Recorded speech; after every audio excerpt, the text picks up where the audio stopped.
Back to our coverage of the deadly shooting at the Seattle Center during the annual Bite of Seattle Festival. Savannah Welch is outside of Harborview, where multiple victims were taken after the shooting.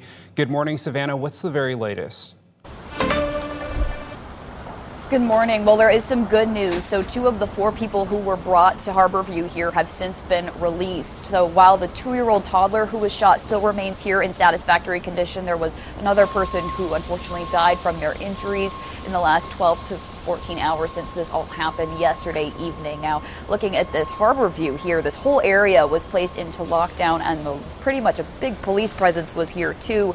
And this was all again yesterday. So we're told that as far as injuries, the 4 people who were transported to Harborview, they came in with gunshot wounds. A 2-year-old boy, a 23-year-old man, and a 39-year-old woman were shot. The 23-year-old and 39-year-old have been discharged. That was the latest update from the hospital. A 56-year-old woman was also transported to Harborview and died at the hospital. Another victim, a 27-year-old man who was shot, arrived at UW Medical Center last night in addition to the victims here at Harborview, and he's been discharged. So that's good news. 3 people have been released from the hospital. Harborview was placed on a big lockdown, as I mentioned. Police say that 2 other people died at the scene at the event yesterday. That was a 19-year-old man and a 44-year-old man, bringing the total number of deaths to 3. Governor Bob Ferguson addressed the public from Seattle Center late last night about this tragedy. Take a listen.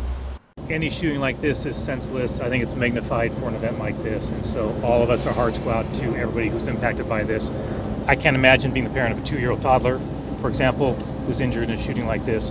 But for everybody who's impacted, our hearts go out to them.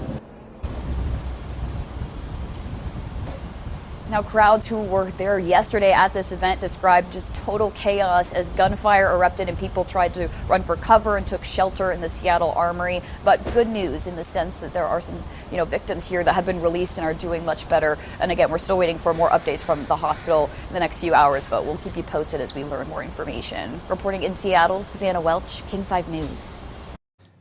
Yeah, Savannah, absolutely devastating to hear, but glad to hear that so many of them are getting better. I want to ask you more about when we expect more updates from the hospital. I believe we just got an update within the last hour from Harborview. When do we expect to hear more? We're pretty much in touch with the hospital all morning, so we'll keep you posted as soon as we get any more information from the hospital as to how the victims are doing. But good news there, and especially with the fact that the toddler being in satisfactory condition and also 3 people being discharged. So at least people who were involved in the shooting and were injured in the shooting are okay and being able to be released from the hospital too. So we'll let you know as soon as we learn any further details from how the victims are doing and even further details on the investigation here, because that is active and ongoing this morning from this event yesterday. A lot of law enforcement and different agencies are involved in the investigation here. I'll send it back to you. Savannah Welch reporting. Thank you. We know you'll stay on top of it.